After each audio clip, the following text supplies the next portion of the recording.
Welcome back to Hill Farms, where we like to say, get real. Real trees, real flowers, real lumber, real products created by nature. So today we're going to work at building our flower beds for the Bloomers Flower Farm that we started, a little sideline business that we have going on here.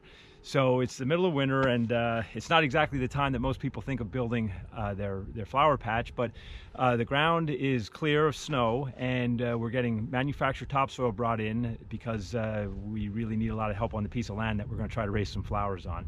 So you can see over the patch here, last fall we came in with our industrial rototiller that we use for grinding up stumps out in the field. And we tilled this area.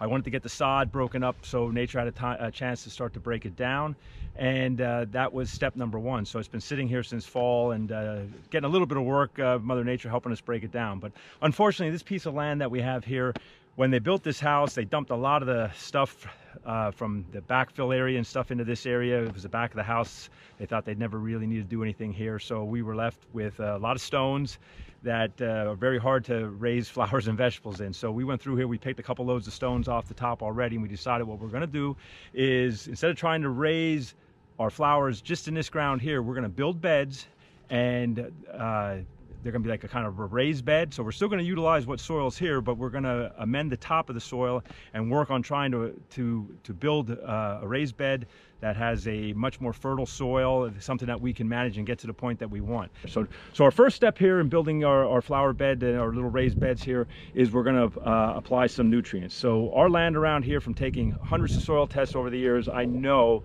where we're starting at. We're short of calcium. Our pH is generally around 5.5 to 6.5, generally right around 6. So I'd like to get that up a little bit for the flower farm, and because I think they like a little bit higher pH than what our soils generally run here. And we're always short of calcium. We're always short of magnesium. So we're going to start with just a blanket, putting some calcium down here to help raise the pH and put the calcium into the soil that we need. And we're going to do that right now.